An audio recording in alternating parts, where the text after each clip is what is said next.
Power Women podcast.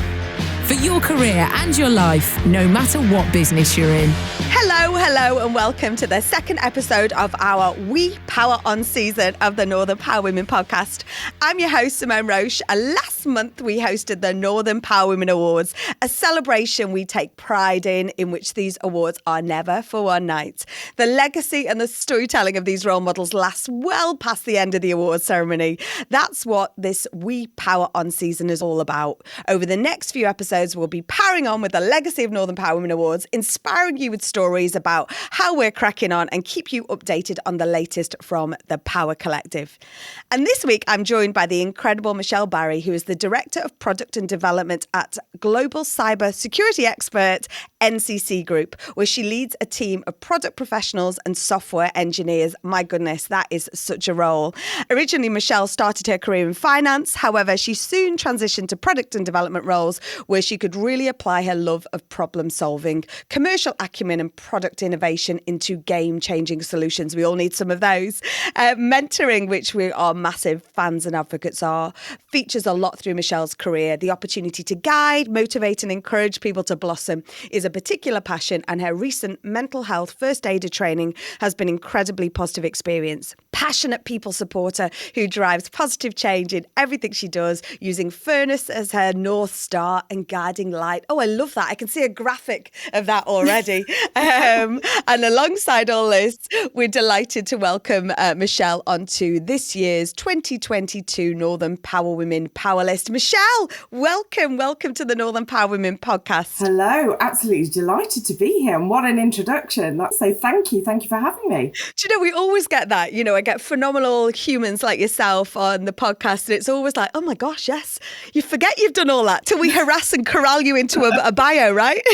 Yeah, absolutely. I could feel myself blushing away, but yeah. You're incredibly passionate about the sector you work in, cyber security. Tell us why and what is the nature of the work that you love so much? So cybersecurity, what's not to love? Genuinely, I am passionate about working in that sector. It's really important to all of us. So whether you're kind of a big multinational organisation or an individual, you can actually be affected by cybersecurity risks. So just because you don't see the cyber threat doesn't mean it's not there. And as we become more connected as a society, those threats become a bigger part of our day-to-day lives. So, it feels brilliant to be part of that industry that helps protect so many people and organisations. And as our strapline goes, it's kind of making the invisible visible and just kind of letting people get on with their daily lives, their daily business, without that kind of constant threat and worry about, how they could be compromised from a cybersecurity risk. So yeah, it's just phenomenal. And then on the people side, I get to work with I often say or describe where I work as working with wall-to-wall genii.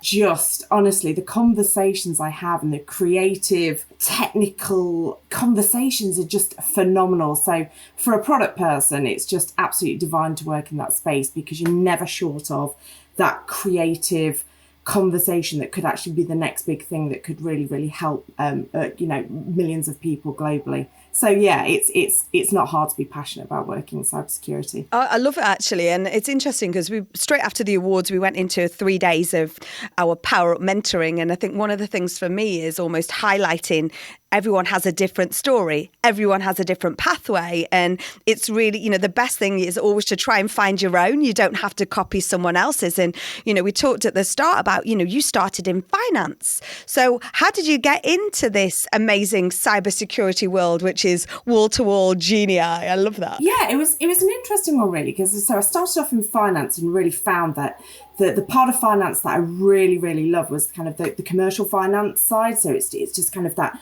complex problem solving and just kind of getting to grips and getting answers to really, really unique situations. And also I find that I'm quite competitive. So kind of like if I see a problem, I really see it as a challenge to kind of get, a solution, an answer or many answers. And so obviously starting off in finance gave me great visibility from the kind of commercial application of what we do from a business perspective. And then as I grew through my career, I started working in telecoms and then into the payment industry. And again, that common thread of just having really, really complex situations that really, really needed complex and resilient solutions meant that when I saw the amazing job advert for the role I'm in now, just meant that I had some brilliant transferable skills that just kind of immediately fitted. And the cyber knowledge that I didn't have to start off with was something that could be taught to me, but I just had the fundamentals of being able to kind of go, I know how to problem solve. I understand thematically how we garner customer need and understand that market environment. So how do we apply that cyber specialisms to those scenarios and take out to market and get kind of great products and services out there? So that's kind of the move across to cybersecurity that is my career, basically. And it's interesting you talk about seeing this on a job advert. You know, historically, a woman will look at a job advert and go, oh, I can do 9 out of 10, but I can't do the 1. And a male might look at it and go, oh, I can do 5, I'm going to do it. So where did that self-belief and confidence come from you to go, you know, did you have someone that you went to or a support network around you that you went, shall I do this? Am I in, or did you tell no one? Yeah, it was a really interesting process, to be honest. So I can't remember word for word the actual job advert, but I just remember it really standing out because it was it had a great humour in it. So it was kind of, you know, almost on the veins of, do you want to be kind of a world-saving person and make a difference? I was kind of like, of course I do. Why wouldn't I want to do that? And it was just very humorous, but at the nuts and bolts of it, I knew that obviously some of my skill sets I could absolutely apply to the role, so I knew I had some legitimacy there. I think you know, the point that you made around, you know, women often needing to score 9 out of 10 of the required needs, absolutely, I have to say I sit in that bucket. And absolutely, you can close yourself off to so many opportunities. I think for the role that I'm in now, I was just incredibly brave and just thought, actually, I know I can do this and I can bring a different lens to the conversation. Let's see where we can go, because a lot of the problem statements that cybersecurity is dealing with, I know that from a telecoms and a payment perspective, were the same kind of thematic issues, but just from a different angle. So I had that confidence there to kind of go, actually, I know I can do this. But yeah, it was a very private process. So no, I didn't go and tell people, because I think I just wanted to trust in my ability, see where it got me. And the worst case scenario, I got to meet some brilliant people in doing so. And I think that's where it comes from. But I think also, you know, your question around where does that kind of self-confidence and self-reliance come from? I think I've had a really, really lucky start. I went to a brilliant school. It was a girls' school that on a daily basis told me I could do anything I wanted, literally anything. And I believed it.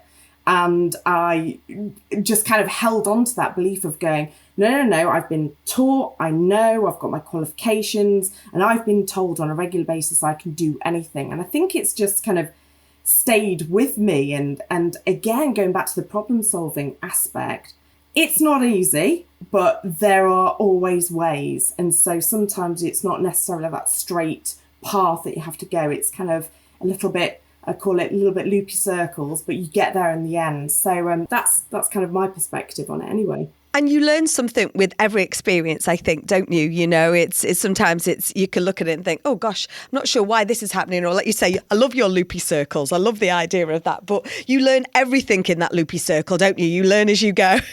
And it gives you that knowledge to be able to pass on to others, you know. And I know that mentoring's formed very hard, you know, very passionately as part of who you are, Michelle. So how do you pay that forward now? So from my perspective, I feel like I do it at a very, almost like a local level, but naturally within kind of the work environment in my personal life. So time, like everyone else, we're often very time poor. We've got families and work obligations. And so I think the best thing that I can do is make myself available. So I do a lot of formal and informal mentoring, and just kind of, even if I can just help in a situation, a conversation where I can give somebody the confidence to go ahead and do something that quite clearly I can see that they're incredibly competent and capable of doing, but sometimes it's just the confidence bit that's holding them back. Just having those kind of supportive conversations and just trying to kind of make sure that you're motivating people is kind of one of the ways that I try and pay forward. I think on my personal side, I think I've always been naturally a good connector. So when so a couple of friends have been setting up their own businesses. So from a finance background, I've been helping them kind of look through their business planning, see if there's anything that I can help them with, but also just connecting people that I've met in either relevant industries or actually, in kind of little bits of blind spots where I kind of go, you might want to get some more help with this aspect because you don't have to do everything on your own. And so just trying to join the dots and facilitate those conversations is one of the ways that I really try and pay it forward. I think more formally as well, for within my own team, I'm just kind of super conscious around making sure that we give people the opportunity to career pivot into roles without not necessarily having to start from scratch. So being really, really, really forensic in seeing what transferable skills people have that could be so invaluable to roles without them, having to perceive that they're having to start their career over and over again, and just being able to kind of really support that pivot. So there are a few of the things, but again, I'm always open for ideas. So if anyone can kind of give me some more ideas of what more I could be doing, please contact me and reach out to me because I'd love to get involved in more things.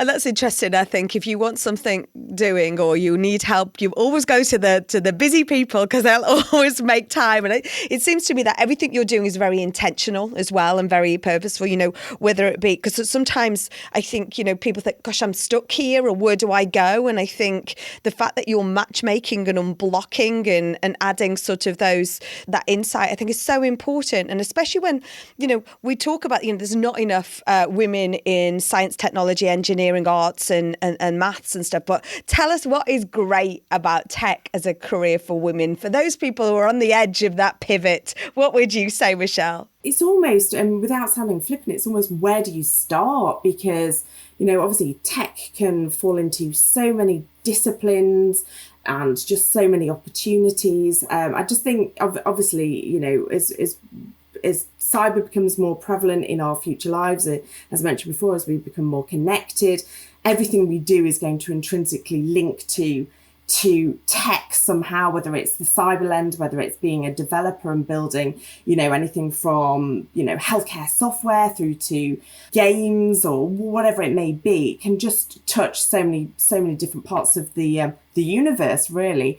I think the advice I would give, or the observation I would give, is just having incredibly creative conversations and being able to see incredibly complex thought processes being executed into kind of, I know it sounds a bit weird to go tangible, but intangible things is really, really fulfilling. So I think from that perspective, I think tech is, as a career opportunity, is all-encompassing, and it can be whatever you want it to be. So you can become incredibly specialised and, potentially influence domestic policy, for example, through to, as I say, more generalised and helping global solutions. So it's kind of what's not to love about tech, really, would be the shorter list, to be honest. And this is why we love having different conversations on the podcast, and this is what the awards are, we always say about not being for one night, and the Power List, Future List. We love making like role models like yourself so visible and accessible. So what does being on the Northern Power List mean to you? Oh, honestly, well, it was just a phenomenal privilege, and attending the award ceremony, I was literally, my mind was blown by the caliber of people at the event. It just so me personally, I'm incredibly honoured to be on the list. I've got an 11-year-old son who I have wowed and impressed, which is no mean feat. So just being able to say I've got an 11-year-old son who is incredibly proud of his mother at the moment is just something that money can't buy, and then just being in a list with such phenomenal people is just, I just hope to be able to kind of spend more time with that network and really, really embed myself in that network of great women, because I think that will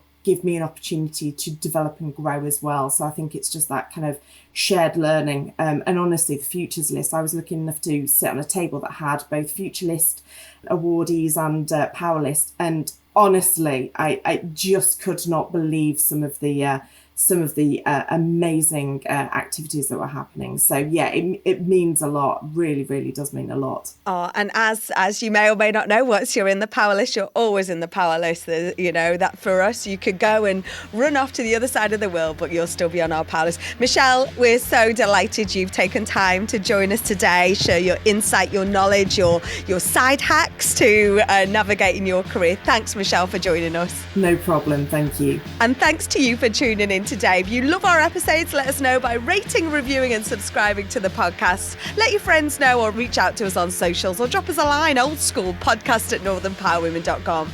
Join us next Monday where I'll be joined by another wonderful woman from the Northern Power Women community. My name's Simone Roche and you've been listening to the Northern Power Women podcast, a What Goes On Media production.